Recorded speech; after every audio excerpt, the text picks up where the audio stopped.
محمدا رسول الله. بسم الله الرحمن الرحيم. السلام عليكم ورحمة الله وبركاته.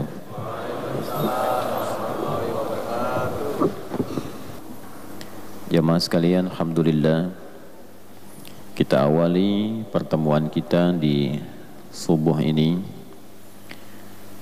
awal-awal pekan di bulan Sya'ban di tahun 1446 Hijrah, dengan kita bersyukur pada Allah Subhanahu wa taala kita masih diberikan kesempatan untuk menunaikan dan mengawali aktivitas kita di hari ini melalui subuh berjamaah.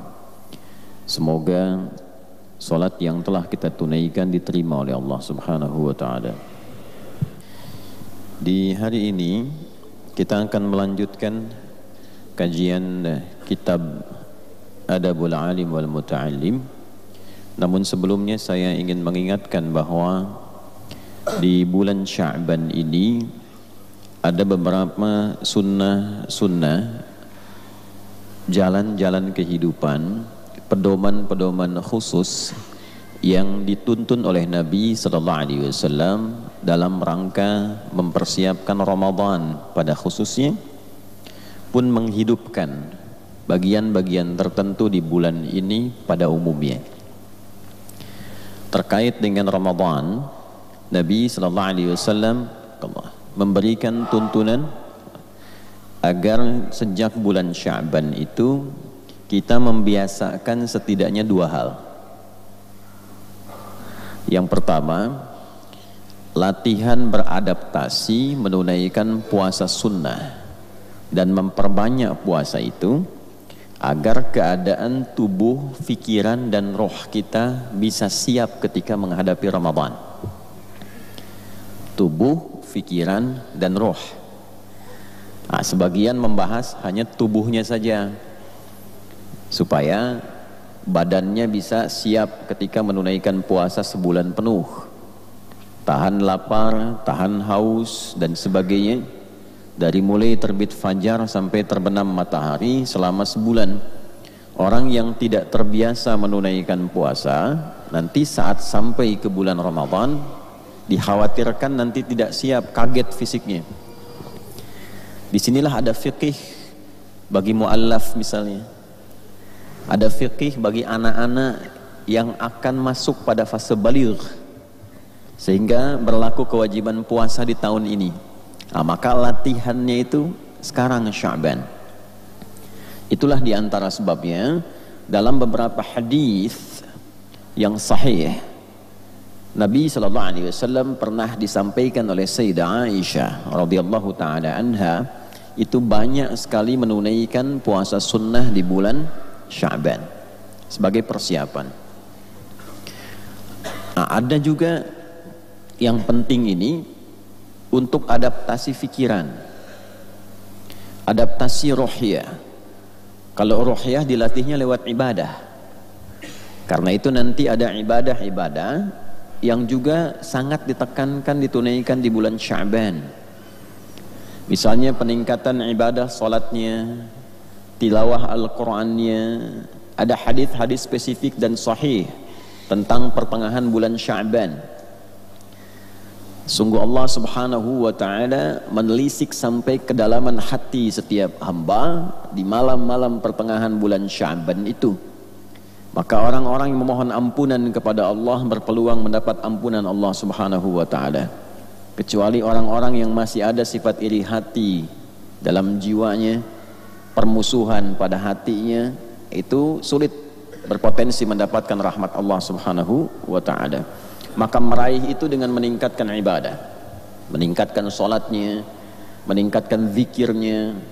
Silahkan dihidupkan dengan tahajud, dengan bacaan Al-Quran. Nah, itu latihan menghidupkan jiwa.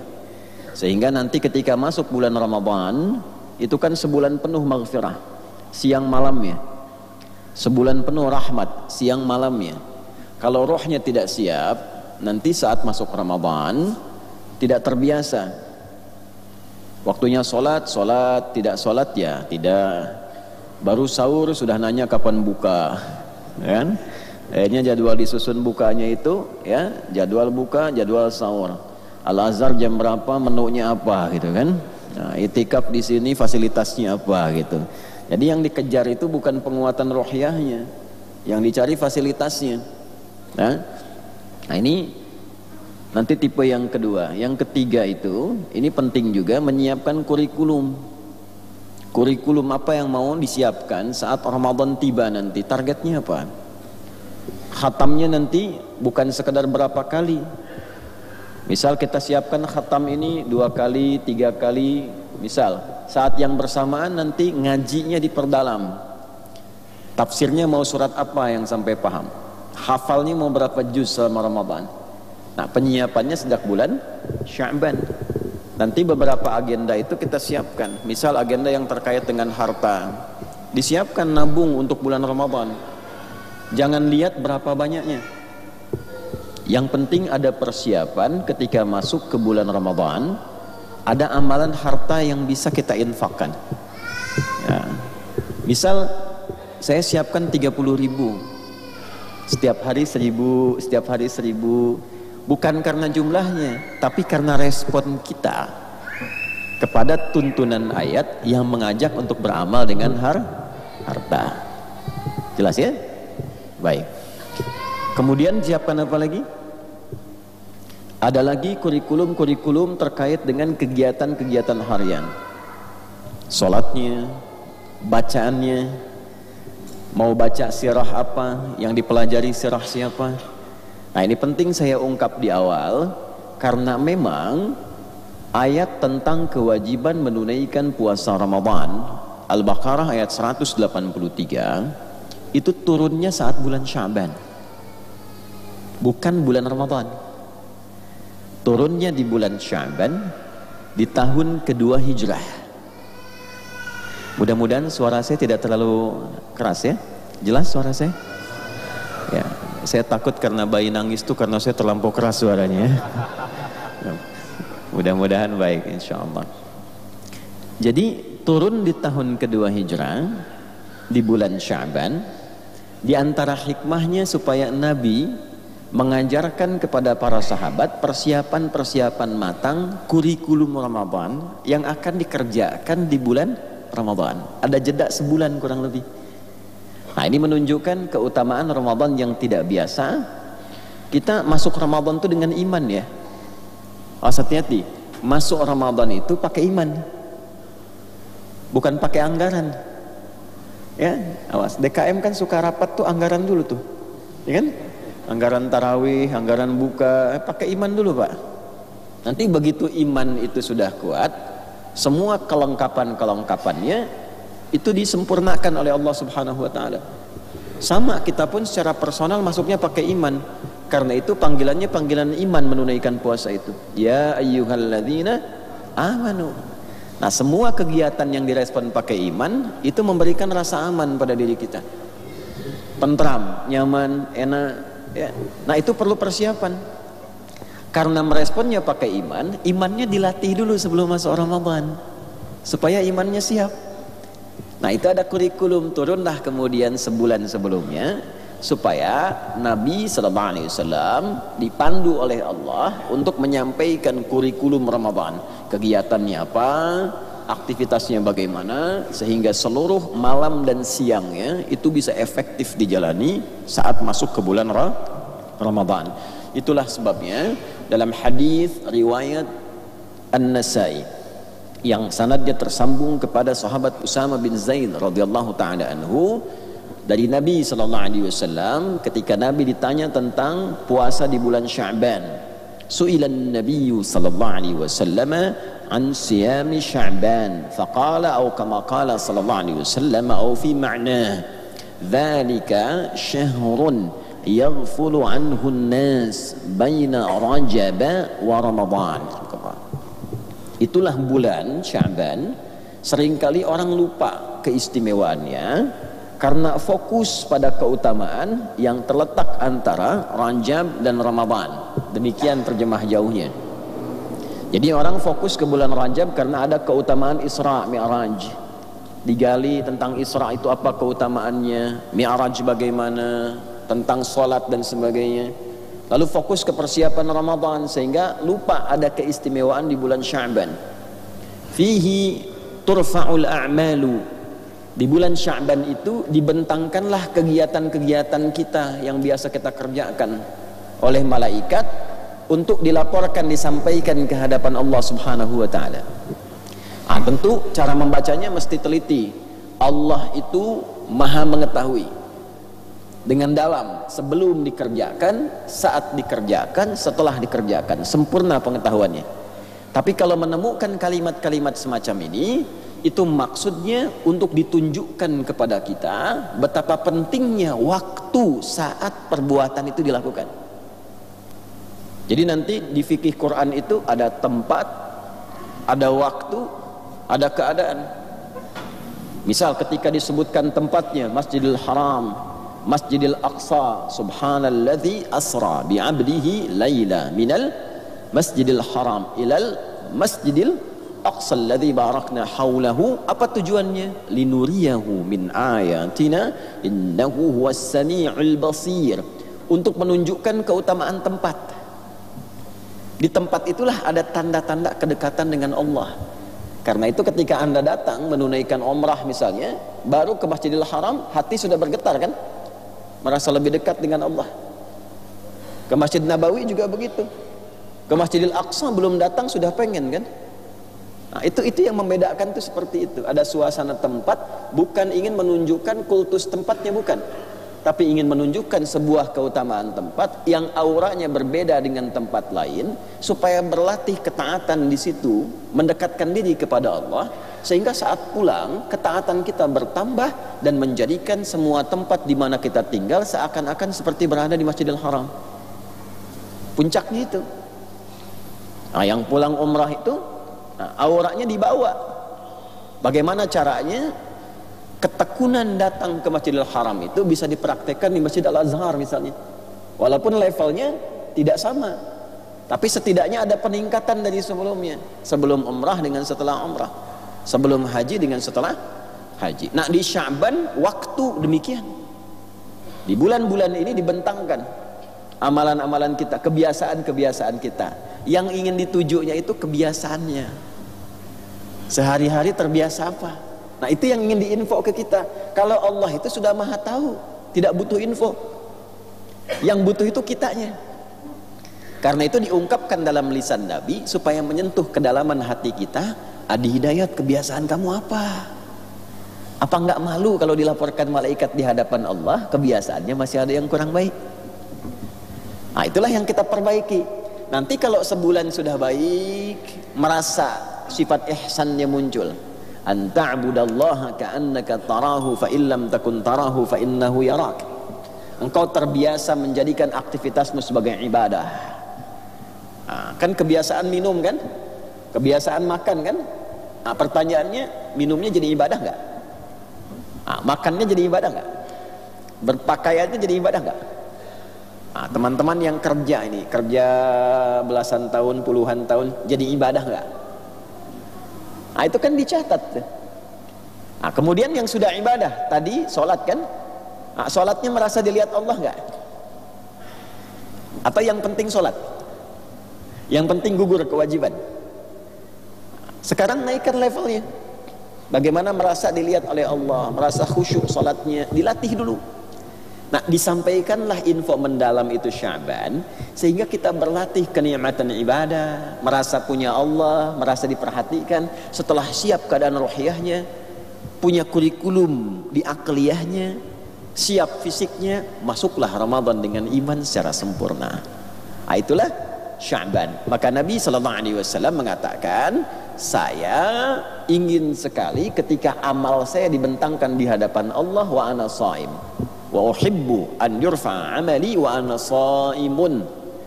Oleh karena itu beliau banyak menunaikan puasa di bulan Sya'ban. Rahasianya karena puasalah yang mampu dengan cepat mengangkat amal-amal taat kita dengan tinggi dan mengoreksi amal-amal maksiat yang salah itu supaya ditekan dan tidak muncul kembali. Jadi kalau orang puasa itu ketaatannya meningkat, maksiatnya pasti ditekan. Ya, silahkan Anda cek deh. Orang sedang puasa itu nggak mau maksiat, minimal awalnya takut batal puasa. Pencuri bisa libur dulu tuh saat puasa itu. Ya. Penipu, tukang gibah itu saat puasa bisa libur. Gimana kabar si fulan? Lagi puasa, nggak boleh. Puasa tuh. Awalnya takut batal, nanti lama-lama muncul kesadaran. Nah, latihannya saat bulan Sya'ban sekarang ini ya. Jadi itu yang dimaksudkan dalam hadis terkait Sya'ban, buat kurikulum. Nanti saya ada tulis buku tuh yang tentang makna ayat puasa. Itu secara singkat, di situ ada gambaran-gambarannya tentang kurikulum Nabi menjelang Ramadan. Itu dulu yang ingin saya sampaikan, karena pertemuan di hari ini di Masjid Al-Azhar ini akan menjadi pertemuan terakhir kita Bapak Ibu sekalian di bulan Sya'ban tahun ini.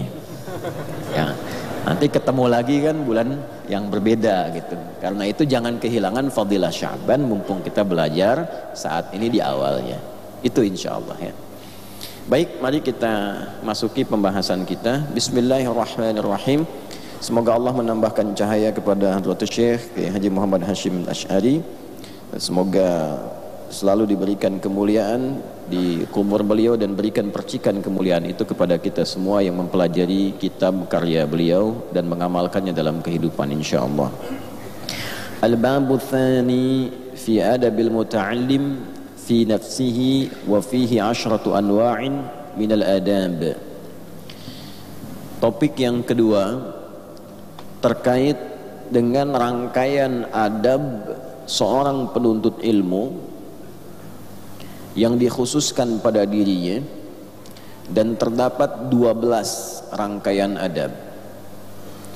Jadi seorang penuntut ilmu, seperti bulan lalu kami pernah sampaikan, jika ilmunya ingin dipermudah oleh Allah untuk sampai kepada jiwanya, ke kolbunya, saya ingin tegaskan lagi ya, hakikat ilmu yang sempurna itu sampainya ke sini, ke kolbu, bukan ke sini. Kalau ke sini jadi fikiran, jadi perdebatan. Jadi ilmu yang dipelajari hanya untuk memenuhi kebutuhan akal dan fikiran, nanti keluarnya itu banyaknya diskusi, banyaknya berdebat, jidal, adu argumen, kadang adu sentimen, tapi tidak punya kemampuan mengamalkan dengan baik. Ini sampai di sini. Nah, hakikatnya dalam Islam ilmu yang baik itu sampainya ke sini, ke dalam kalbu. Karena itu dulu para ulama kalau ditanya sudah hafal belum, hafal Quran kah, hafal hadis kah, hafal matan tertentu kah, mereka akan menjawab begini, hafidtu ala dhahri qalbi, bukan akli. Saya telah hafal, hafalan itu sudah sampai ke jiwa saya. Sehingga kalau sudah sampai ke kalbu, masuk ke jiwa takwa, ke nafas, dalam nafas itu ada takwa namanya. Quran surah ke-92 Asy-Syams ayat 7 sampai 10 itu.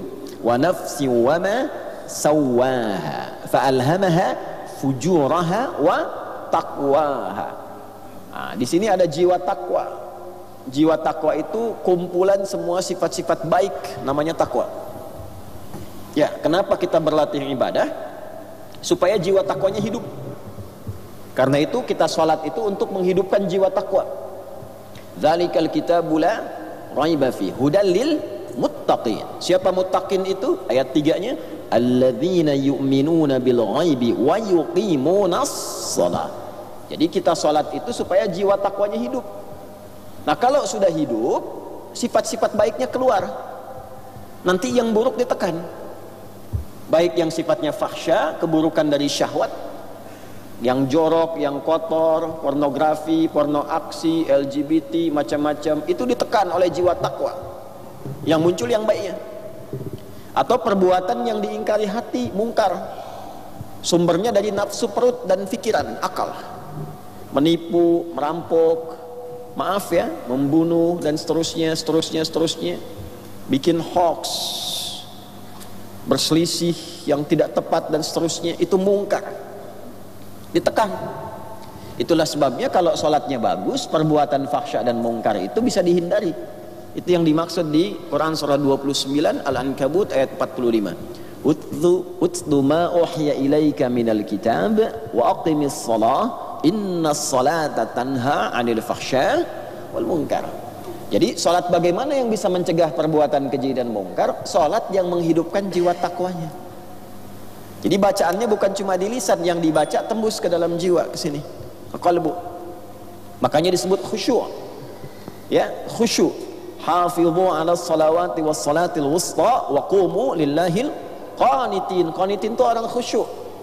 Ya, qad aflahal mu'minun alladzina hum fi salatihim khashi'un. Itu. Puasa juga melatih supaya takwanya muncul, jiwa kebaikannya muncul.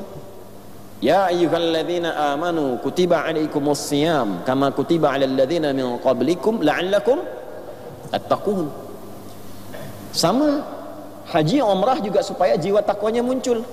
Al-hajju ashhurun ma'lumat faman farada fihinna al-hajja fala rafatha wala fusuqa wala jidala fil hajj wa ma taf'alu min khairin ya'lamhu Allah wa tazawwadu fa inna khairaz zadi taqwa. Al-Baqarah 197 itu. Jadi kehidupan kita itu bagaimana caranya melatih supaya jiwa takwa itu muncul ke permukaan, hadir. Nanti yang baik-baiknya keluar, itu yang menuntun kita itu. Nah, kalau itu dipandu oleh ilmu yang benar, ilmunya sampai ke dalam jiwa takwa, maka semua yang dikerjakan itu terarah, tepat sasaran, dan kualitasnya bagus. Jadi nggak cukup dengan semangat, ada semangatnya kuat, tapi karena kurang ilmu, jadi nggak bagus. Saya sekarang sudah berubah, semangat untuk ibadah. Dulu saya banyak meninggalkan sholat, sekarang saya ingin berubah. Nggak apa-apa, subuh 4 rakaat. Nah, ini jadi salah kan? Nggak ada ilmunya itu. Ya, nah, sama. Kalau ini nggak hidup, nggak sampai ke kolbi, ya, dhahri kolbi, nggak sampai ke dalam hatinya itu, sampainya di sini. Nanti pintarnya cuma buat berdebat, rame debat, rame saling mencela, rame saling menjatuhkan. Pintar itu aja, tapi nggak sampai ke jiwanya, nggak hidup, akhlaknya nggak hidup. Jadi fadilah ilmunya itu nggak muncul, hikmah di balik ilmu nggak muncul. Padahal nanti sandingan ilmu itu hikmah, dan puncak ketinggian orang memahami Al-Quran, memahami sunnah Nabi itu nanti hikmah. Ya, kama arsalna fiikum rasulan minkum yatlu 'alaikum ayatina wa yuzakkikum qalbu wa yu'allimukumul kitaba wal hikmah wa yu'allimukum ma lam takunu ta'lamun. Kalau sudah dapat hikmah, yang nggak tahu itu dipercepat oleh Allah supaya bisa tahu. Ini sampai sini. Makanya kadang ngaji hikam itu penting juga. Ya, tapi harus disandarkan juga dengan kekuatan Al-Quran, kekuatan hadis, supaya hidup jiwanya. Al-Imam Syafi'i rahimahullahu ta'ala, ketika beliau berkonsultasi pada gurunya Al-Imam Waqi' rahimahullahu ta'ala, maka berkata, syakautu waqi'an an su'i hifdhi fanasahani an atruka al-ma'asi faqala al-ilmu nurun wa nurullahi la yunzalu ila al-'asi. Aku mengadukan kurang bagusnya hafalanku kepada guruku Imam Waqi'. Saya pernah sampaikan, ya, kurang bagusnya hafalan Imam Syafi'i itu seperti apa sih gitu. Ya, mungkin beda titik dikit, koma dikit gitu kan. Ya, kalau kita kan jauh. Ya, terus tanya ke Imam Waqi', tipsnya bagaimana? Kata Imam Waqi', ilmu itu cahaya. Dan cahaya Allah tidak akan diturunkan kepada pelaku maksiat. Maksiat itu kan adanya di sini sumbernya, di fujur, jiwa buruknya. Ya, lewatin nafas keluar perbuatan su. Itu di Quran surah 12 Yusuf ayat 53. Wa ma ubarni'u nafsi innan nafsa la'ammaratun bis-su illa man rahima rabbi. Itu kalau banyak maksiat, banyak pikiran terganggu, susah nangkap ilmu. Ya, apalagi hikmah. Jadi kalaupun orang merasa pintar, kurang adab, banyak informasi tapi adab kurang, nggak sampai ke sini, hikmah nggak masuk. Jadi ilmunya nggak jadi cahaya, malah berkurang nanti keutamaannya, satu berkurang. Nah, itulah sebabnya untuk melatih supaya hati ini siap menerima ilmu, pikiran ini lapang menerima ilmu, fisik kita bisa ditundukkan menerima ilmu, maka dilatihlah dengan adab-adab terlebih dahulu supaya ilmu itu mudah diterima, mudah dipahami, dan mudah diamalkan. Latihannya nanti ada latihan terkait qalbu, latihan terkait aklu, dan latihan terkait jismu. Jadi ada latihan mengondisikan hati, latihan melatih pikiran akal, latihan melatih fisik. Nanti semua runtut. Bagaimana mengondisikan hati supaya siap menerima ilmu, bagaimana melatih pikiran supaya jernih, mengkonstruksikan, bahasa kerennya tuh, mengkonstruksikan setiap dalil supaya benar ditempatkan. Jadi bukan pandai berdalil, tapi paham dalil ini kesini maksudnya, penggunaannya begini. Bila ada perbedaan-perbedaan, oh ini maksudnya. Kenapa ini kelihatan beda? Oh ini sejarahnya begini, turunnya begini, petunjuknya begini, cara mengamalkannya begini, runtutan petunjuk nabinya begini, sahabat memahaminya begini, dipraktekannya seperti ini. Nah, nanti cara mempraktekannya dengan jism, tubuh kita ini. Nah, makanya kalau sudah hatinya itu bersih, pikirannya bagus, orang cara masuk ke majelis ilmu pun akan berbeda. Al-Imam Nawawi rahimahullahu ta'ala itu merinci adab-adab sampai ke fisik. Cara masuk, kalau sudah penuh tiba-tiba mau masuk itu bagaimana? Kalau masih ada yang kosong, kelihatan ada yang baru masuk, bagaimana yang kosong? Apakah tiba-tiba masuk langsung ngasih kabar, nyalamin syekhnya, Assalamualaikum syekh, gitu kan? Lagi ceramah misalnya kan? Atau bagaimana, gitu kan? Nah, itu ada adabnya sampai begitu. Ada kitabnya namanya At-Tibyan fi Adab Hamalatil Quran. Tak mau ngaji Quran, mau menghafal Quran pun ada adabnya. Coba lihat anak-anak sekarang cara pegang mushafnya tuh. Jadi kalau kualitas hafalannya kurang bagus, yang dicek jangan dulu akalnya ini. Mungkin anaknya pintar, ya coba di kelasnya mungkin ranking 1, ada yang 1,5, hampir ke 1 gitu kan. Pintar-pintar, tapi kenapa untuk Quran kok susah? Mungkin ini adabnya dulu tuh yang belum. Ya, nah yang akan kita bahas ini pada bagian yang pertama dan kedua ini mengondisikan dulu tentang keadaan kolbu. Jadi 12 tahapan mengondisikan diri kita dikumpulkan oleh Hadratus Syekh Kiai Haji Muhammad Hashim bin Asy'ari. 12 tahapan yang disaring dari hadis-hadis Nabi, keterangan para ulama, mengondisikan jiwa kita, pikiran kita, dan tubuh kita supaya siap menerima ilmu. Yang pertama sudah kita bahas di pertemuan yang lalu, sekarang kita masuk pada bagian keduanya. Nah, ini maksudnya saya beri pengantar dulu supaya paham, ngajinya maksudnya ke situ nanti tuh. Ya. Jadi kalau sudah paham pengantar seperti ini, ada kesiapan diri kita untuk mengkaji. Kalau kita langsung nanti sulbul maudhu' kepada inti bahasan, biasanya lompat nanti itu, pak, tidak ada pengantar kesiapan dulu. Mari kita bacakan ya. At-tsani, adapun bagian yang kedua terkait dengan penyiapan hati. Setelah disampaikan bagian pertama untuk menyucikan jiwa dari penyakit-penyakit yang merusak ilmu, sudah disampaikan di pertemuan pertama itu ya. Ya. Kalau kita sempat ingatkan lagi teman-teman sekalian, itu nanti ada penyakit iri, kan? Kemudian juga kotoran-kotoran yang melekat pada jiwa dan seterusnya dibersihkan dulu. Setelah bersih, tahapan keduanya baru ini. Jadi jangan sampai ada masuk ke majelis ilmu dengan perasaan yang masih rusak hatinya. Ya. Al-awwal an yutahhira qalbahu min kulli ghashyin wa danasin wa ghillin wa hasadin wa su'i aqidatin wa su'i khuluqin. Ada perasaan mau masuk ngaji, sudah punya perasaan kurang bagus tentang ustadznya, kiainya. Saya dengar tuh kiai itu, ustadz bid'ah tuh. Saya pengen tahu lah gimana isinya. Itu belum masuk sudah buruk hati. Gak akan dapat ilmunya. Ya. Saya juga penasaran, katanya pinter, segimana sih pinternya? Udah gak bagus itu. Ya. Atau hal-hal yang merusak kepada jiwa. Sedang marah, tenangkan dulu di luar. Jangan masuk ke majlis dalam keadaan marah. terhambat nanti cahaya ilmunya. Istighfar dulu, tenang dulu, begitu masuk nyaman baru ya. Atau su'u khuluq ya, mau masuk pengen sap pertama, orang pinggir-pinggir, hei, saya tuh biasa depan tuh bisa lah gitu ya. Pelan, itu keberkahannya berkurang nanti. Bersihkan dulu keadaannya, hati bersih. Setelah bersih baru masuk bagian kedua. Saya percepat ini, mohon maaf, karena ada beberapa wajah yang mungkin baru bergabung. Nanti dilihat yang pertemuan sebelumnya supaya lebih detail. Tadi saya simpulkan sedikit untuk mengantarkan pada bagian kedua. Ats-tsani an yuhsinan niyyah fi talabil ilmi bi an yaqsida atau yaqsuda, bisa qasada yaqsudu bisa ya.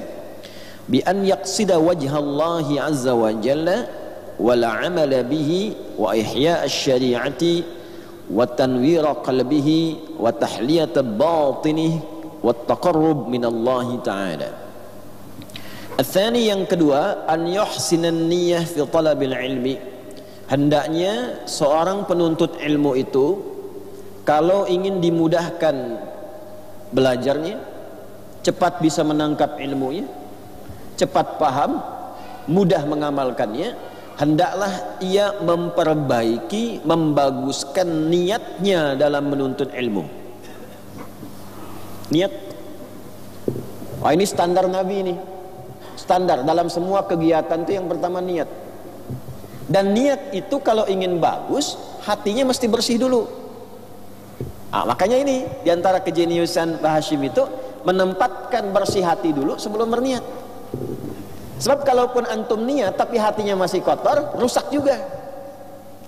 Ini sholat kan pakai niat kan? Ya kan? Kata Imam Syafi'i, bersamaan dengan takbir hatinya berniat kan? Ya kan? Begitu anda berniat saya menunaikan sholat subuh misalnya berjamaah, tapi hatinya masih kotor, pengen dilihat orang, karena pimpinannya ikut sholat, maka bawahannya ikut juga supaya pimpinan tahu. Kalau bahasa apa Jermannya itu, hoyong kapunten ya, pengen kenilai, pengen ketahuan. Bos kemana? Subuhan di mana? Al-Azhar jamaah. Saya juga ke sana. Supaya bos tahu. Atau begitu, pengen ketahuan sama pasangan, sama tunangan, ya, update nih. Yang udah subuh belum, ya kan? Ceklik, aku di Al-Azhar nih. Ya? Ayo tuh. Misal. Nah, itu hati belum siap, walaupun dia berniat.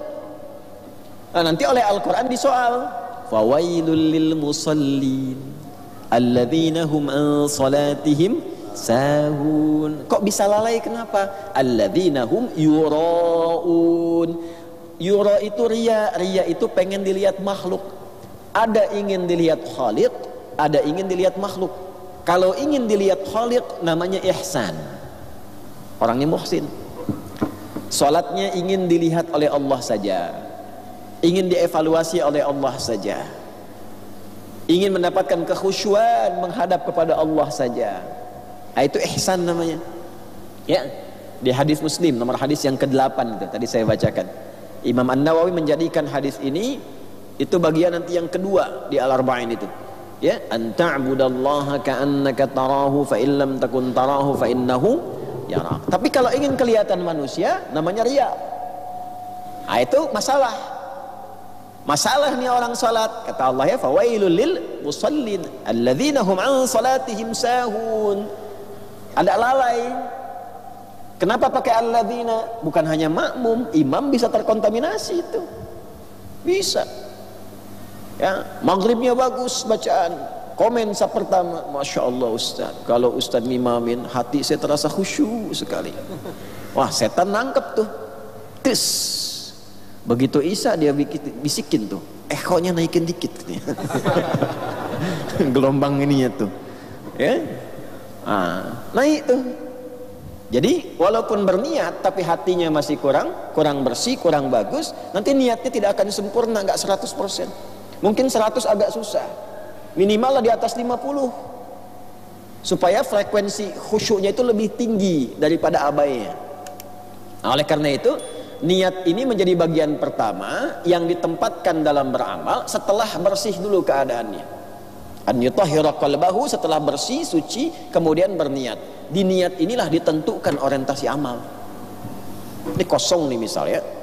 Ini misal saja, misal kosong gelas ini. Udah bersih, ini ilustrasi ya. Ini kalau belum dibersihkan Pak, Bu, Ibu kelihatan ya di belakang. Kalau belum dibersihkan, anggap nggak ada air lah, kotor misalnya. Anda mau masukkan apa saja, kan jadi kotor. Walaupun tempatnya ada. Tapi kalau kita sudah bersihkan, bersih, bening, lalu kita berniat mau minum, tinggal diarahkan, diisinya mau pakai apa. Nah, niat itulah yang mengarahkan kita untuk mengisi gelas ini. Air bening jadi, teh manis belum datang. Enggak, contoh maaf. Contoh saja ini. Ya. Kopi bisa? Jangan terlalu pahit. Bisa. Enggak, ini contoh saja. Ya, susu bagus. Ya. Apa saja bisa masuk. Nah, seperti itu gambarannya demikian. Nah, kita juga ada cawan dalam jiwa ini, ada tempat namanya kolbu. Ini mesti bersih. Kalau sudah bersih, diisi dengan niat supaya diarahkan, memandu bagian tubuh kita, mandu pikiran. Ini mata mau diarahkan kemana melihatnya nih. Jadi kalau hatinya bersih, diisi dengan niat, saya ingin melihat yang baik-baik hari ini. Niatnya begitu, maka dibimbinglah mata ini untuk melihat yang baik. Nah, kalau hatinya sudah bersih, niatnya bagus, imannya masuk, maka membimbinglah iman itu kepada mata untuk melihat. Ini sebabnya dalam Al-Quran saat akan melihat, imannya dulu disebutkan, kullil mu'minina yaghuddu min absarihim. Ayat 30 di Quran surah 24, surah cahaya. Perempuannya 31. Ayat 31 untuk perempuan, wa kullil mu'minati yaghuddna min absarihinna. Nah, oleh karena itu Nabi SAW menempatkan niat itu paling utama yang mempengaruhi pikiran dan tindakan kita. Intinya ada pada niat. Tempatnya di kolbu. Kalau gagal di kolbunya, rusak pikiran dan perilakunya. Itu nanti kalau di Al-Arma'in saya sebut ini untuk memudahkan karena paling gampang diakses. Ya, nomor 6 tuh di hadisnya tuh. Ala wa inna fil jasadi mudghatan idza salahat salahal jasadu kulluhu wa idza fasadat fasadal jasadu kulluhu ala wa hiyal qalbu. Ala harful ikhbari wat taukidi. Huruf yang menunjukkan penyampaian informasi dengan nada yang menguatkan hukumnya. Ala, ketahuilah oleh kalian dan kuatkanlah pengetahuan ini pada jiwa kalian yang paling dalam. Wa inna fil jasadi mudghatan, di dalam tubuh kita itu ada satu bagian.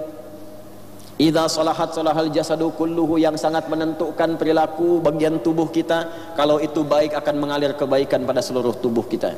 Wa idza fasadat, dan apabila itu buruk, rusak, tidak bagus, sakit, fasada sairu jasadi, akan rusak semua bagian tubuhnya. Ala, ketahuilah, yakinkan pada dirimu, itulah kolbu.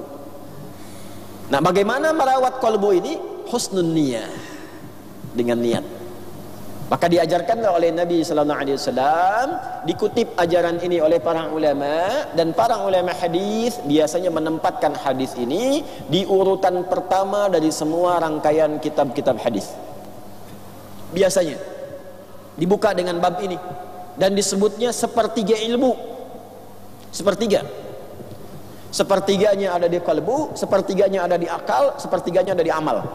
Jadi kalau kita benar pada bagian yang ini, sudah dapat sepertiga keutamaan. Dapat sepertiganya. Ya. Al-Imam Al-Bukhari menyusun kitab sahihnya itu dengan 97 tema, ribuan hadis. Tema pertamanya kitab Bad'il Wahyi, awal mula turunnya wahyu, untuk menunjukkan legalitas kenabian. Maksudnya apa? Supaya kalau sudah mengerti tentang legalitas kenabian, maka kita tidak ragu lagi pada topik-topik berikutnya. Karena tahu yang menyampaikan Nabi, bukan ustadz, bukan kiai, tapi Nabi. Dari mana tahunya itu Nabi? Mesti ada standar. Maka dibukalah topik pertama tentang standar kenabian. Supaya ada keyakinan kalau menyampaikan bab iman ini dari Nabi loh. Gini gambarannya. Anda punya ustadz rujukan, gitu ya? Biasanya kan kalau jadi rujukan, kalau didengar langsung ikut kan? Oh, saya tunggu ustadz fulan dulu, fatwanya apa? Saya ikut ustadz fulan aja, gitu kan? Karena percaya, yakin kan? Terdapat perbedaan pendapat tentang awal Ramadan. Ah, saya mah tunggu ustadz fulan aja. Kapan ustadz fulan itu saya ikut, gitu kan? Sekarang dibalik, Nabi yang nyampaikan. Oh, coba yang sering mengatakan saya ikut Nabi, benar gak? Ya kan? Nabi yang menyampaikan ini. Dilihat sanadnya dari mana tahu Nabi menyampaikan itu. Ada legalitas. Ini yang disebut Nabi ini begini, cirinya begini, memahamkannya begini, jalurnya begini. Ulama membuat sanad supaya paham konstruksi pemikirannya bagaimana, kaidahnya bagaimana, dapatnya bagaimana. Nah, sebelum sampai ke topik-topik materi, disebutkan dulu nih sifat-sifat kenabian, wahyu begini, gambarannya begini. Pertama supaya kita paham kalau yang begini dari Nabi. Setelah itu yakini, kerjakan, sami'na wa ata'na. Yang kedua, kalau ada yang ngaku-ngaku Nabi, tinggal kita tepis karena standar ini nggak ada. Makanya Nabi mengatakan la nabiyya ba'di, nggak akan ada nabi setelah saya. Kalimat di sini sekaligus menunjukkan pesan bahwa akan ada yang ngaku-ngaku Nabi sepeninggal saya. Standarnya ini nih, nggak akan ada yang bisa seperti ini.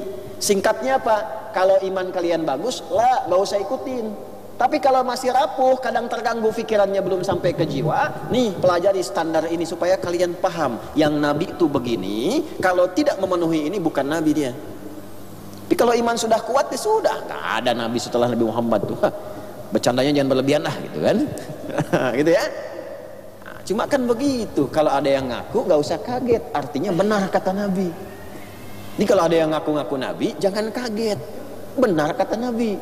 Yang kaget itu setiap ada yang ngaku ada pengikutnya, itu masalahnya. Itu aja. Itu artinya apa? Ngajinya kurang.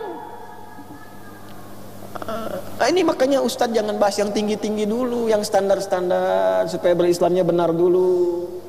Dimulai dari apa? Husnul niyah. Ah, maka dari itu kita bacakan dulu hadis tentang niat ini. Di sini tidak disampaikan karena ini hadis umum. Tapi saya penting bacakan supaya meluruskan niat lagi. Ya, sekaligus kita ijazahkan juga supaya tersambung dengan sanad sampai kemudian dengan matannya sekaligus. قال الإمام البخاري والحافظ رحمه الله تعالى حدثنا الحميدي عبد الله بن زبير قال حدثنا سفيان قال حدثنا يحيى بن سعد الأنصاري قال حدثنا محمد بن إبراهيم التيمي قال سمعت القامة الليثي قال سمعت عمر بن الخطاب يخطب على المنبر فقال قال رسول الله صلى الله عليه وسلم إنما الأعمال بالنيات وإنما لكل امرئ ما نوى فمن كانت هجرته إلى الدنيا يصيبها أو امرأة ينكحها فهجرته إلى ما هاجر إليه Rawahul Bukhari. Ini yang di Al-Bukhari. Yang di hadis Muslim, innamal a'malu binniyat wa innama likulli imri'in ma nawa. Faman kanat hijratuhu ila Allah wa rasulih fa hijratuhu ila Allah wa rasulih. Wa man kanat hijratuhu ila dunya yusibuha aw imra'atin yatazawwajuha fa hijratuhu ila ma hajara ilaihi. Itu dua rangkaian hadis yang saling melengkapi. Sanadnya sudah tadi saya sampaikan. Baik ya. Hadis riwayat Imam Al-Bukhari. Imam Al-Bukhari enggak pernah ketemu Nabi sallallahu alaihi wasallam. Lahirnya 196 Hijriah, wafatnya 256. 256 enggak pernah ketemu Nabi. Nah, tapi dalam Islam itu detil. Kok gimana enggak ketemu Nabi tapi tahu hadis Nabi? Nah, ini cuma dalam Islam bisa kita temukan begini untuk menunjukkan kebenaran agama dan dilacak itu. Oh, Imam Al-Bukhari menemukan jalur hadis ini lewat orang yang hidup sezaman dengan beliau, namanya gelarnya Al-Humaidi. Nama aslinya Abdullah bin Zubair. Bukan yang sahabat, ada nama Abdullah bin Zubair. gelarnya Al-Humaidi, hidup sezaman dengan Al-Bukhari. Beliau menerima dari siapa? Menerima dari orang bernama Sufyan. Ada orangnya, ada, dilacak ketemu, biografinya ada. Sufyan menerima dari siapa? Yahya bin Sa'ad, ya, Al-Ansari. Yahya menerima dari siapa? Dari Muhammad bin Ibrahim At-Taimi. Muhammad bin Ibrahim menerima dari siapa? Dari Alqamah Al-Laythi. Alqamah Al-Laythi inilah yang menerima dari sahabat Nabi, melihat hidup sezaman dengan sahabat Nabi, yaitu Sayyidina Umar bin Khattab radhiyallahu taala anhu, saat naik ke atas mimbar menyampaikan kalimat Nabi sallallahu alaihi wasallam. Jadi nyambung sampai ke Umar. Kalau dilacak orangnya ada semua. Nah, runtutan orang-orang inilah yang disebut dengan sanad. Jadi ilmu ini dijaga dengan sanad. Makanya di pembuka hadis Muslim, kalau antum ngaji syarah Imam Nawawi itu ada 9 jilid tuh. Ya, kalau dibuka jilid pertama itu pembukaan mukadimahnya langsung dari Ibnu Sirin disampaikan, ya, babul isnadi minad din. Maka berkata kemudian, perhatikan kalimatnya, al isnadu minad dini laulal isnadu laqala man syaa ma syaa. Isnad itu, sanad itu bagian penting dari agama. Kalau nggak ada sanad, nanti setiap orang bisa kreatif komentar semaunya. Nah, inilah yang menjaga agama itu. Kalau nggak ada sanad, semua orang bisa variasi. Nanti versi Quran bisa banyak itu. Hah? Bisa jadi nanti di Bekasi dibaca dengan bahasa Bekasi, di Bali dibaca dengan bahasa Bali, di Sumatera bisa dibaca dengan bahasa Sumatera. Cara sholatnya nanti bisa berbagai bahasa, cara sholat dengan beragam bahasa. Ya, takbirlah kemudian orang Jakarta, Tuhan gua gede. Ya. Orang Bekasi bahasa Sunda, Allah anu agung. Ya kan? Jadi beda-beda nantinya. Tapi dengan sanad terukurlah dan terjaga agama ini.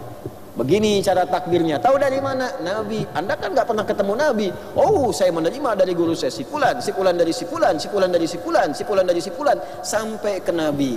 Tersambung sanadnya. Dan dahsyatnya, biografi orang setiap zamannya ada. Bisa ada standarnya.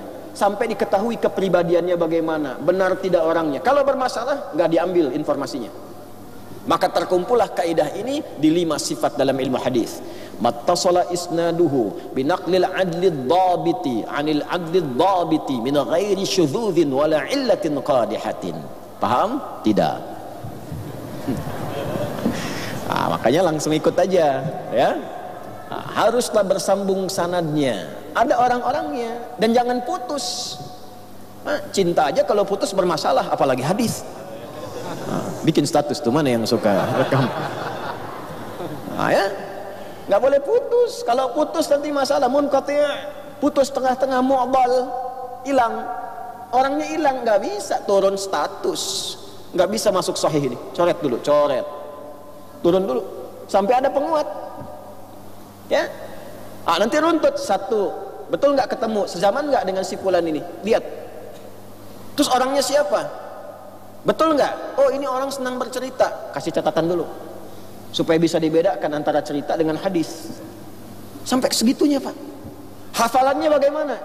Jangan sampai hari ini bilang A, besok B. Jangankan besok, subuh bilang A, kemudian zuhur B, itu berubah status hadisnya, mudtarib.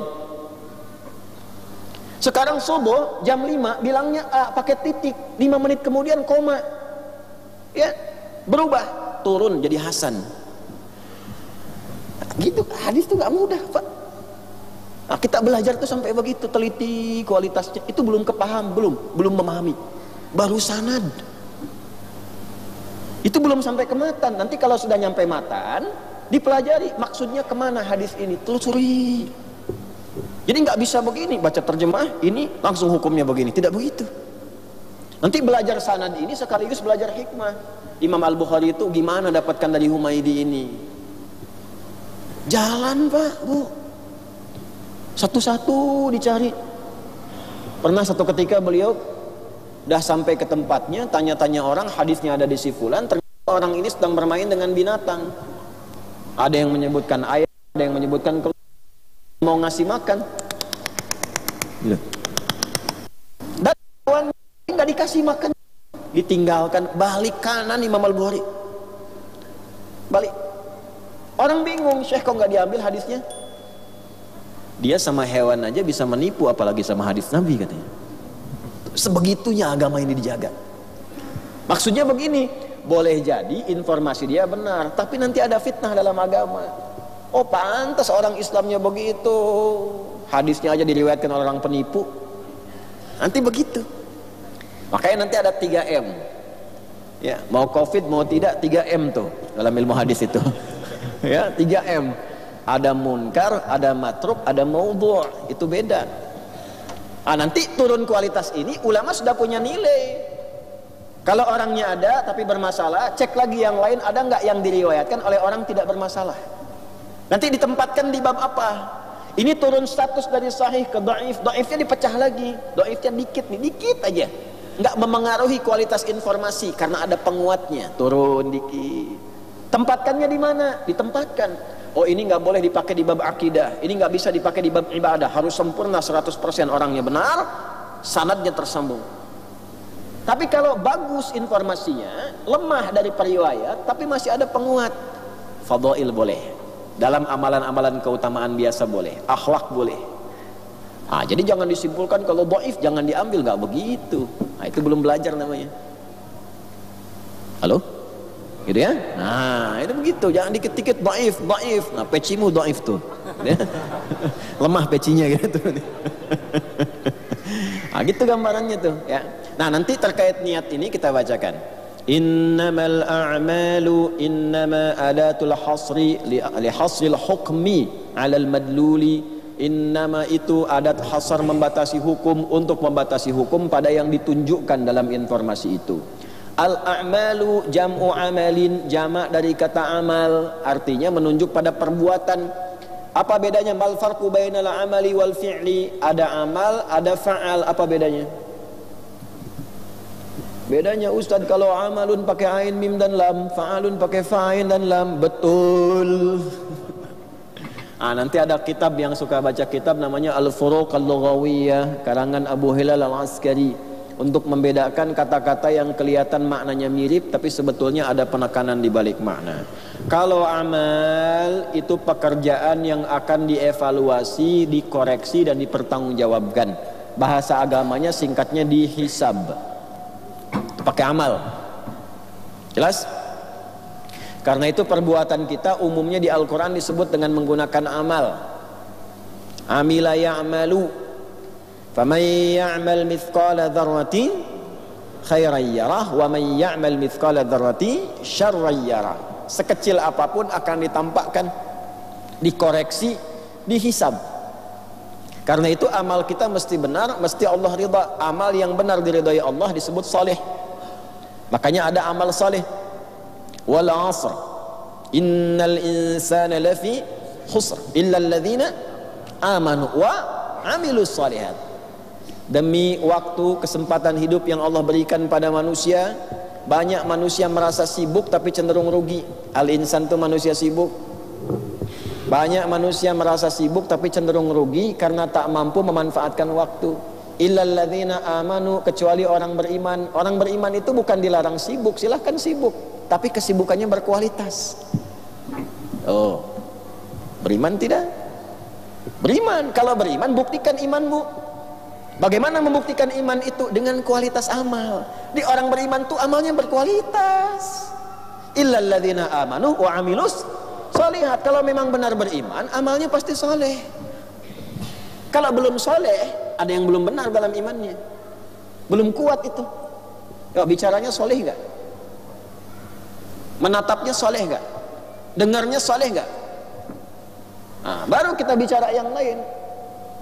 Menjadi suami saleh, istri salihah, anak yang saleh. Tata dulu fisik kita ini saleh semua dengan iman. Makanya sekali lagi dengan iman.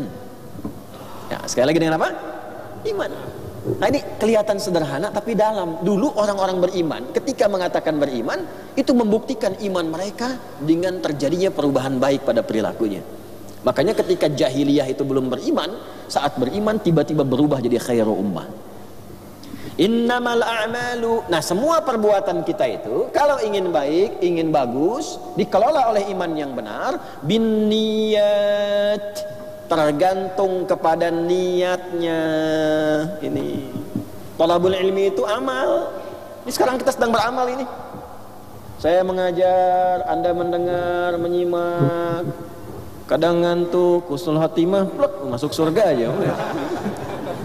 Paling enak gitu kan? Paling enak kan di hadis Muslim begitu. Majtama qaumun ya fi baitin min buyutillahi yatluna kitaballah wa yatadarasunahu bainahum fima bainahum illa ghasyiyatuhumur rahmah nazalat alaihimus sakinah wa haffathumul malaika wa dzakarahumullahu fiman 'inda. Tidaklah orang-orang berkumpul berjamaah kumpul di satu rumah di antara rumah-rumah Allah di masjid. Mereka ingin mengkaji Al-Quran, belajar tentang maknanya, kecuali saat mereka duduk-duduk belajar itu nggak disebutkan sifatnya. Jadi untuk semuanya. Yang pengen paham, pengen belajar, datang. Kadang dari sebelum subuh, ada yang itikaf, ada yang mabit, ada yang macam-macam. Masuk sifatnya ke sini. Tapi Nabi sudah paham, makanya nggak disebutkan. Apakah dia ngantuk atau tidak? Apakah dia sedang lapar nunggu sarapan atau tidak? Gitu kan? Nggak disebutkan tuh. Umum sifatnya. Begitu masuk ghasyiyat umar rahmah, dia berpeluang dapat rahmat Allah. Makanya masuk pintunya Allahumma ftahli abwaaba rahmati. Nazalat humus sakinah, ada ketenangan dalam jiwanya. Makanya ngaji yang benar itu bikin hati tenang. Tapi tenang dengan cara yang benar ya.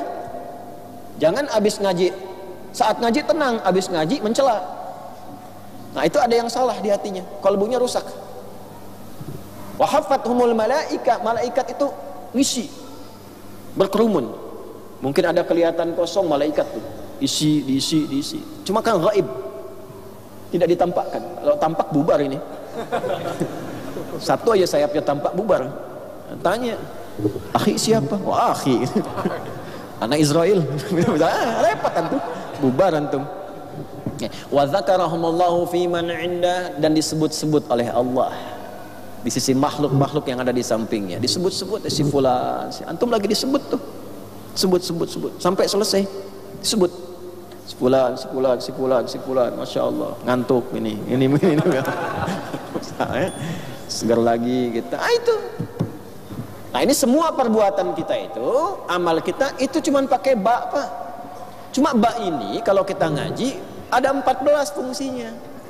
Kitab lagi kitab Mughnil Labib an Kutubil A'arib, karya Ibnu Hisham Al-Ansari. Mughnil Labib an Kutubil A'arib itu mengulas makna setiap huruf dari alif sampai ya. Jadi ngaji kita enak kalau begini deh. Saya ikut sunnahnya para ulama dalam thalabul ilmi. Jadi para ulama itu memulai kajian di bahasa dulu, mendalami, bukan supaya bisa bahasa Arab, kalau itu gampang, supaya paham ilmunya, nahunya, sarafnya, balaghahnya, arudnya, syairnya, qasidahnya, adabnya dan sebagainya, dikumpulkan jadi satu untuk memahami nas. Itu kalau sudah sedikit aja kita dapat paham itu, cara ngajinya beda, Pak, Bu. Indah gitu. Nah, ba di sini itu dari 14 hukum kalau diterapkan dalam sekali. Ada sababiyah. Nih kalau pakai sababiyah ya. Innamal a'malu binniyat, orang-orang itu beraktivitas karena sebab niatnya. Kalau pekerjaannya buruk, sebab niatnya itu buruk. Kalau pekerjaannya baik, sebab niatnya baik. Kalau dapat ilmu yang bagus, karena sebab niatnya memang bagus. Kalau dapat ilmunya sedikit, karena sebab niatnya nggak bagus juga. Bisa lil ghayah, bisa lil musahabah, bisa lil ilsaq. Nah, jadi semua kegiatan kita itu betul-betul bergantung kepada isi hati ini, niat ini. Kalau niat salah ini keliru nanti. Sebabnya di sini. Innamal a'malu binniyat. Karena itu Syekh Hasim mengatakan, an yuhsinan niyata. Orang kalau belajar mau nuntut ilmu, kalau mau benar, perbaiki niatnya yang benar. Karena semua sebab perilaku kita, dasar ilmu itu di sini nanti. Niatnya. Jadi kalau habis belajar pada bertengkar, ini salah ini. Niatnya salah. Kan kalau benar itu outputnya cuma 2. Nah, tolong dicek ini ya. Belajar itu kalau benar hasilnya cuma 2. Yang pokok. Nanti di surat Al-Mujadalah ayat 11 itu. Yarfa'illahu alladhina amanu minkum walladhina utul ilma darajat. 2. 1, imannya menguat. Kalau imannya menguat, amal solehnya tambah. Jadi antum kalau ngajinya benar, imannya makin kuat, amal solehnya meningkat, makin senang sholat, makin senang belajar agama, makin cinta Rasulullah, makin banyak sholawat, ya, itu naik imannya. Yang kedua, ilmunya bertambah, jadi cahaya ke akal, ilmu nambah. Kalau ilmu nambah, hikmah turun. Kalau hikmah turun, kebijakan keluar. Hikmah itu dipakai dalam dakwah, dalam diskusi, dalam menemani kehidupan berkeluarga. Kalau pakai hikmah, mau'izah hasanah itu gampang. Kalau jidal pasti ahsan. Itu yang dimaksud Quran surah An-Nahl surat 16 ayat 125. Ud'u ila sabili rabbika bil hikmah wal mau'izatil hasanah wajadilhum billati hiya ahsan. Ilmu nambah. Kayak tadi kan, Ustaz Zaki ngimamin subuh nggak pakai kunut, santai aja kita. Allah sami'allahu liman hamidah rabbana walakal hamd, turun. Ustaz Amir pakai kunut, Allahumma hdina fiman hadait, santai juga kita, amin. Wa'afina fiman afait, amin. Wa tawallana fiman tawallait, amin. Amin. Kenapa? Karena ilmunya dapat dan dibimbing oleh hati yang bijak. Belajar, oh ini kalau pakai kunut dalilnya ini, jalurnya ke sini, kejadiannya begini, turun kemudian ayat begini. Ali Imran 128 itu turun mengajarkan doa-doa baik. Nabi mentalakikan doa kepada Al-Hasan, kepada Ibnu Umar, diajarkan doa Allahumma hdini fiman hadait wa afini fiman afait, dipakai dalam kesempatan subuh. Riwayat berbeda-beda, ada yang mengatakan konsisten terus sampai meninggal Ibnu Umar itu dipakai itu, ada yang mengatakan Nabi terus juga membaca doa itu. Tapi Nabi sholat di kesempatan yang lain dengan sahabat-sahabat awal tidak baca kunut itu, beliau langsung kemudian i'tidal. Makanya Abu Bakar komen, saya sholat di belakang Nabi, ada yang sholat temannya di belakang Umar, di belakang Uthman, di belakang Ali, Nabi nggak kunut. Dibacanya nanti disimpulkan, oh ketika ada kejadian beliau kunut disebut nazilah. Ulama ada kesimpulan, kata Al-Imam Abu Hanifah, kalau saya nggak kunut, saya mengambil riwayat yang pertama saja. Kemudian kata Imam Malik, muridnya Imam Asy-Syafi'i, kalau kami kunut, ya, karena kalau Nabi ngajarkan itu pasti di dalamnya juga ada keutamaan. Ketika diajarkan tidak dilarang, artinya bisa dipraktekkan. Maka caranya dua. Imam Malik memilih riwayat pertama, kunutnya silent, tidak jahar, dan dilakukan sebelum rukuk di rakaat yang kedua. Lam yalid wa lam yulad wa lam yakul lahu kufuwan ahad. Rakaat kedua subuh sebelum turun, Allahumma hdini fiman hadait wa afini fiman afait, dan seterusnya. Tapi tidak jahar. Nah ini riwayat Maliki. Makanya kalau anda ke Libya, ke Tunisia, ya, kemudian nyebrang ke Italia dan sebagainya, mazhabnya Maliki. Maliki itu Imam Malik. Imam Malik itu imamnya Madinah, Darul Hijrah, tinggal di Madinah, tumbuh di Madinah, besar di Madinah, jadi mufti di Madinah, imamnya orang Madinah, Darul Hijrah sampai meninggal. Imam Malik. Nah, muridnya Imam Syafi'i mengambil riwayat kedua supaya dipopulerkan. Selain riwayat pertama ada riwayat kedua, kunutnya jahar. Ba'da apa? Ba'da ruku'. Kemudian i'tidal. Setelah i'tidal di rakaat kedua, bacakan. Itu yang jahar dipimpin imam. Allahumma hdina fiman hadait wa afina fiman afait, tawallana fiman tawallait, dan seterusnya. Imam Ahmad, muridnya Imam Syafi'i, melihat, oh ini yang silent sudah sir, yang jahar sudah, yang belum populer apa? Nazilah. Belum populer nih, ya kan? Oh, saya tidak pilih yang subuh, saya ingin pilih yang ada kalau ada kejadian besar, butuh doa mendalam di situ, kunut, bisa subuh, bisa maghrib, bisa isya, dan seterusnya. Jadi semua itu imam-imam memperkenalkan ini supaya tahu riwayat. Kita milih lewat jalur tuh dari situ. Ya, ini turukut ta'amul ma'al adillah, cara kita berinteraksi dengan dalil. Bukan begini, ikut Nabi apa ikut Imam Syafi'i? Yang penting saya nggak ikut anda lah. Ya, itu artinya belum berilmu. Dari mana anda akses ke Nabi langsung begitu? Kan nggak bisa. Ada jalur belajar. Nah, begitu caranya. Jadi bukan untuk berkelompok-kelompok. Mazhab itu turukut ta'amul ma'al adillah, bukan untuk berkelompok, bukan. Nah, cara kita mengamalkan itu memang jalurnya begitu. Ada sanad itu. Nah, silakan kalau sudah paham begini enak. Ya, kata Syekh Ibnu Shalih Al-Utsaimin itu mengatakan begini, kalaupun ada imamnya itu baca kunut, maka aminkan di belakangnya. Padahal beliau itu nggak kunut, Hambali kan mazhabnya. Ya. Tapi kalau imamnya pun nggak kunut, ya nggak perlu sujud sahwi antum. Ya, ikuti aja sudah. Allahu Akbar, Allahu Akbar. Kalau imamnya pas kunut, nah jangan berlebihan. Allahumma hdina fiman hadait, bid'ah. Nah, itu salah, nggak boleh. Nah, kalau kita ngajinya begitu. Ya, nah saling menghormati supaya paham. Nah, itulah ilmu. Kalau hatinya sampai ke situ, dibimbing akalnya. Begini caranya. Bersikapnya enak. Nanti ada tahapan. Kadang-kadang untuk ke situ belajar dulu, hatinya tuh dibongkar dulu pelan-pelan, rapi. Tapi ada standar. Nah, kalau pada di Mekah kan gak ribut kan, waktu haji, waktu umrah biasa saja kita. Saya pernah waktu tugas itu, dulu sering saya ceritakan kan, awal tugas 2010, jamaah samping tuh Isya tuh, imamnya saya sudes tuh, kayak Ustazah kita ini mirip suaranya. Allahu Akbar. Ya. Bismillahirrahmanirrahim. Alhamdulillahi Rabbil Alamin. Oh, ini imamnya Muhammadiyah ya. Muhammadiyah cabang Masjidil Haram ya. Kalau kita demikian kembalikan. Kita ada 7 menit lagi, kita sempurnakan. An yuhsinan niyata fi talabil ilmi, hendaklah ia membaguskan niatnya dalam menuntut ilmu, bi an yaqsida wajhallahi azza wa jalla, niatkan untuk mendapatkan ridha Allah. Niatnya karena apa ini datang ke sini? Allah sudah ngundang, masa niatnya karena ustaz? Saya kan nggak kenal Anda pada umumnya. Ini walaupun pakai sweaternya Uwah kan saya nggak tahu namanya siapa. Siapa namanya Mas? Nabil. Tahu artinya Nabil? Nabil tuh tahu nggak artinya? Nabil tuh orang ganteng yang cerdas dan punya visi. Nah, itu ya, Insya Allah punya visi, visioner. Jadi kembali, Bapak Ibu sekalian, niatkan semua karena Allah. Merawat anak karena Allah. Kalau sudah karena Allah, nanti Allah yang jaga.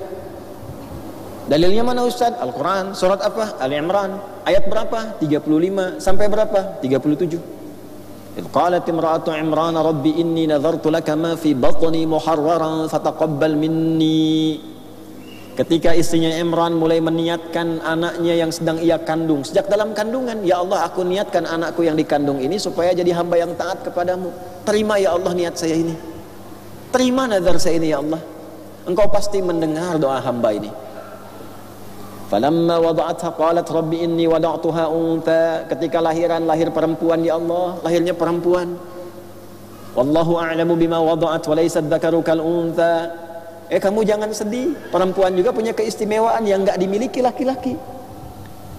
Wa inni sammaituha Maryam. Kalau begitu aku namai anak ini Maryam ya Allah. Kasih nama sesuai niat. Niat saya pengen anaknya anak taat, yang dekat dengan Allah, jauh dari maksiat. Di antara sifat yang mewakili itu untuk perempuan Maryam, yang terjaga, yang solehah, yang baik, Maryam. Makanya kasih nama anak itu sesuai dengan niat dan doa. Jangan aneh-aneh. Kasih nama anak apa cu? Dipanggilnya apa cu? Oh. Anak-anak sekarang saya lewat anak-anak manggil apa cu? Apa cu? Bingung juga apa itu. Orang suku Indian itu ya. Ya, anak sekarang saya. Jadi demikian. Wa inni sammaituha Maryam wa inni u'idzuha bika wa dzurriyyataha minasyaitonir rajim. Setelah itu berdoa minta perlindungan pada Allah, jaga anaknya, jangan kena pengaruh setan. Kenali pengaruh apa saja setan pada anak-anak kecil, pelajari fikih anak. Pelajari sahabat yang anak-anak siapa? Kan sahabat itu lengkap. Ada anak-anak, ada remaja, ada pemuda, ada orang dewasa. Dari laki-laki dan perempuan, itu sirahnya keluarin. Sirah itu bukan cerita, sirah itu jejak hidup yang diikutin. Gitu. Pengen pintar seperti Ibnu Abbas, pelajarin dari kecil gimana anak itu dididik. Diarahkan, sejak didoakan doanya apa. Kalau benar itu disiapkan dari awal, maka ayat 37-nya berfungsi. Fataqabbalaha rabbuha biqabulin hasanin wa ambataha nabatan hasana. Maka diterimalah ikhtiar orang tua itu oleh Allah. Ketika diterima, Allah lah yang merawat pertumbuhan anak itu, diperhatikan anak itu, bahkan rizkinya pun disiapkan oleh Allah. Orang tuanya nggak susah. Ibu kan tahu anak titipan Allah. Kenapa tidak ibu ajarkan dan tidak rawat sesuai kehendak Allah?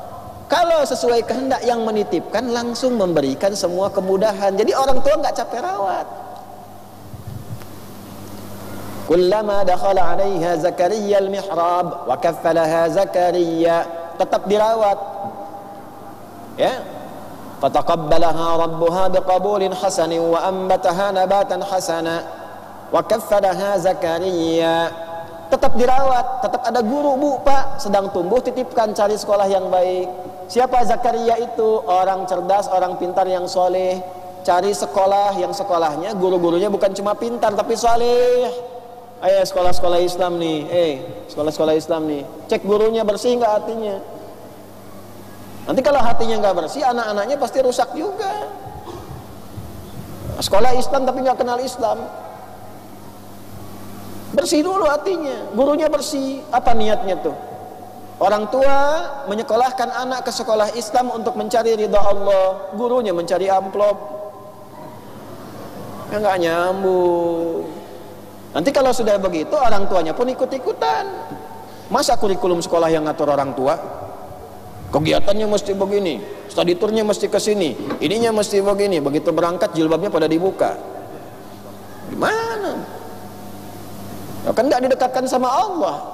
Jadi kalau lahir kemudian alumni-alumninya kurang dekat sama Allah, padahal sekolahnya Islam, itu dihisab juga nanti tuh. Dikoreksi lagi. Dekatkan, cari guru yang pintar, cerdas, tapi soleh juga. Jadi dia mendidik pikiran dan mendidik hati.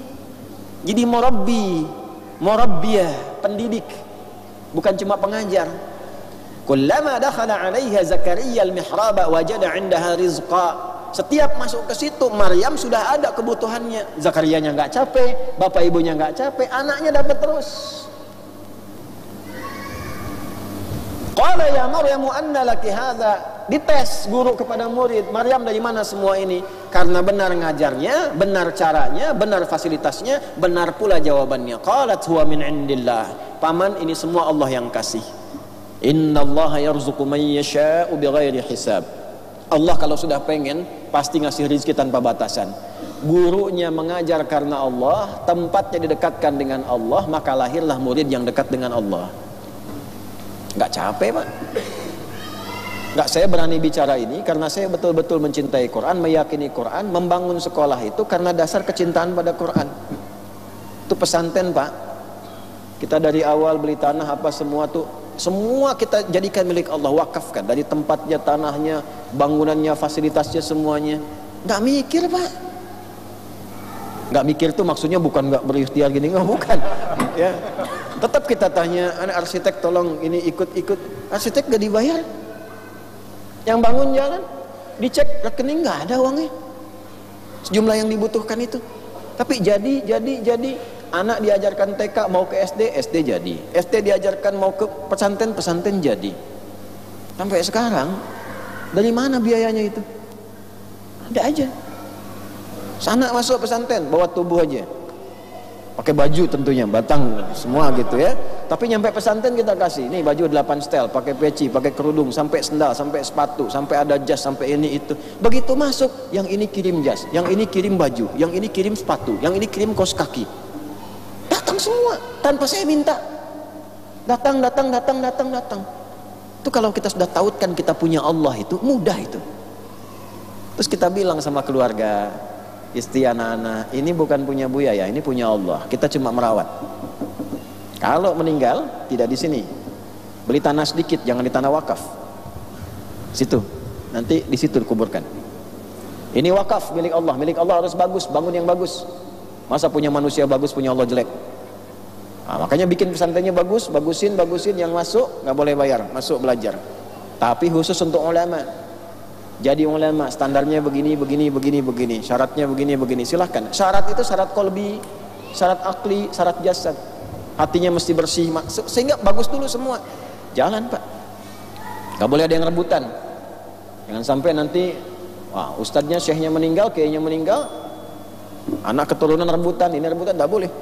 Bukan pohon pinang tuh, pesantren tuh. Ya, kasih tahu dari awal. Ya, kendaraan ini wakaf, ini alat-alat wakaf, ini wakaf. Kantor ini kami wakaf, Pak, tercatat, Pak. Tercatat kantor kami kiai ini wakaf semua.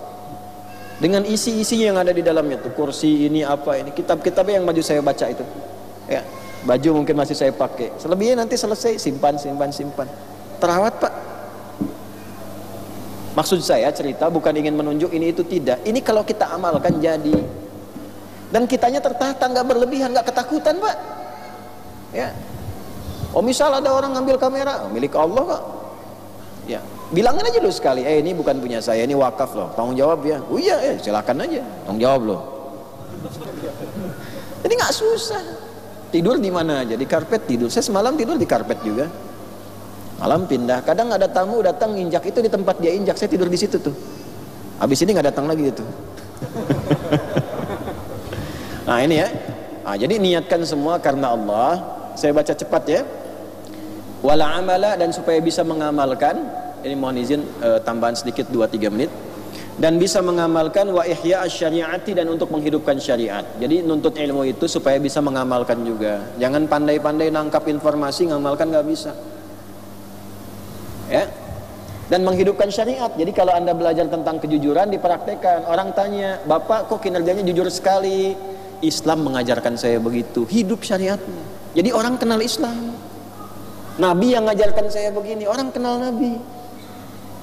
Belajar fikih tentang bertetangga, ibu masak dibagi sama tetangga karena ada hadis Nabi.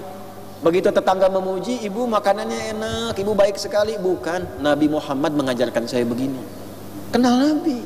Nah itu namanya ihya syariah, menghidupkan syariat.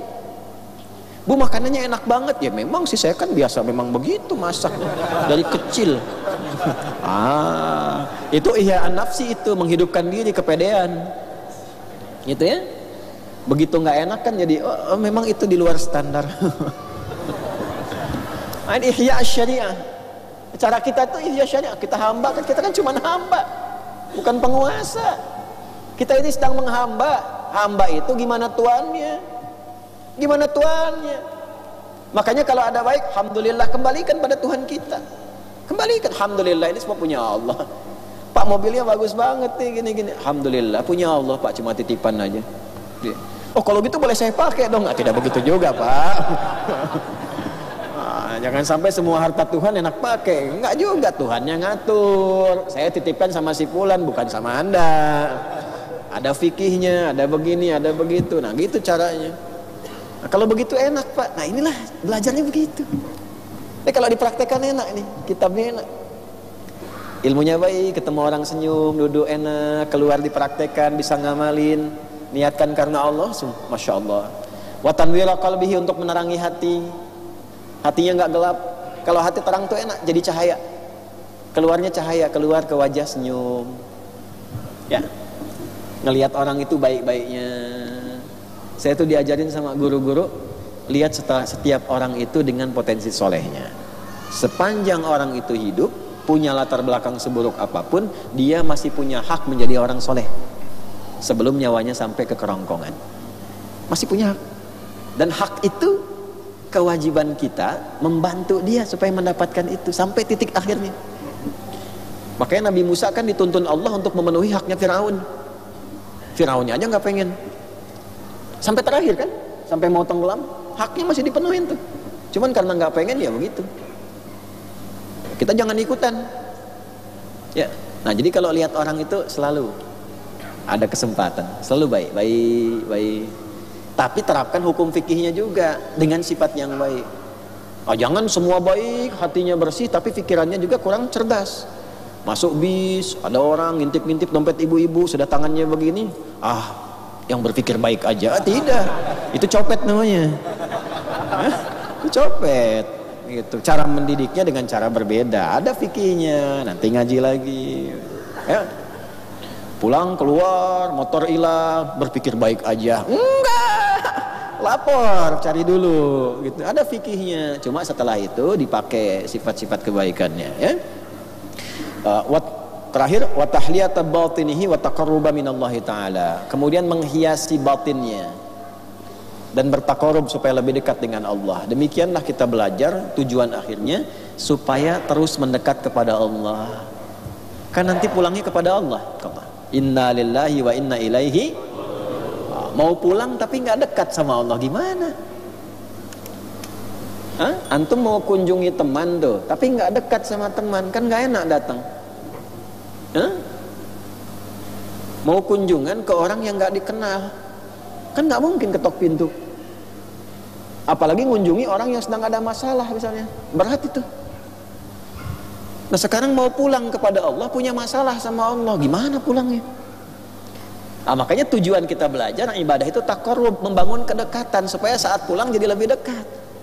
Karena itu ketika pulang merasa dekat, dapat kasih sayang Allah. Orang yang dapat kasih sayang disebut almarhum namanya. Makanya ketika ke alam kubur yang paling didambakan tuh almarhumnya gelarnya. Profesor hilang, dokter hilang, orang kaya sejagat hilang, crazy rich hilang, semua hilang. Pengen almarhum semua. Meninggal almarhum, tapi hubungan jelek dengan Allah. Gak pernah sholat, gak pernah ngaji, kadang menentang Allah. Tiba-tiba di makamnya tulisannya almarhum. Almarhum. Itu gak malu itu. Akhirnya alam juga kan berontak, tiba-tiba bleng gitu kan, tiba-tiba keluar api, tiba-tiba macam-macam. Jadi sinetron. Ada aja tuh ya. Gitu ya kurang lebih ya. Nah, jadi kesimpulannya, setelah hati bersih, tolong doakan saya juga supaya benar mengajar ini benar. Sebab kalau salah resiko saya lebih tinggi. Jadi ustadz itu bebannya luar biasa, pilihan hidup itu, dan gak bisa pensiun. Ada kiai pensiun? Gak ada. Bebannya gak mudah. Alhamdulillah, mudah-mudahan jadi rahmat. Allahumma sayyiban nafi'an, Allahumma sayyiban nafi'an. Biar aja hujan dulu ya, biar ya rahmatnya turun dulu. Nanti ada di hadis Muslim cara kita minta supaya hujan berhenti, ada ya. Alhamdulillah dikabulkan. Katanya yang ikut-ikut kami itu kalau kajian kita ya di Sumatera, kemarin di Banten kita minta sama Allah, yakin ada. Nggak usah bawa panci ketok-ketok begini, apa nggak jelas itu. Udah tanda tuh selesai kajian. Ya, jernihkan hati, sehatkan, karena di bawah ada akad juga. Kita doakan baik. Mari kita akhiri dengan berdoa bersama. Mudah-mudahan doa kita diterima Allah Subhanahu wa taala. Allahumma taqabbal minna innaka antas samiul alim wa tub alaina innaka antat tawwabur rahim. Allahumma ati anfusana taqwaha wa zakkiha anta khairu man zakkaha anta waliyuha wa maulaha wa nawwir qulubana ya Allah wa khallis niyatina fi talabil ilmi ya Allah litaqarrub ilaika ya arhamar rahimin. Rabbana atina fid dunya hasanah wa fil akhirati hasanah wa qina adzabannar. Wa sallallahu ala sayyidina Muhammad wa ala alihi wa sahbihi ajma'in wa akhiru da'wana subhanakallahumma rabbana wa bihamdika nashhadu an la ilaha illa anta nastaghfiruka wa natubu ilaik walhamdulillahi rabbil alamin. Thumma assalamu alaikum warahmatullahi wabarakatuh.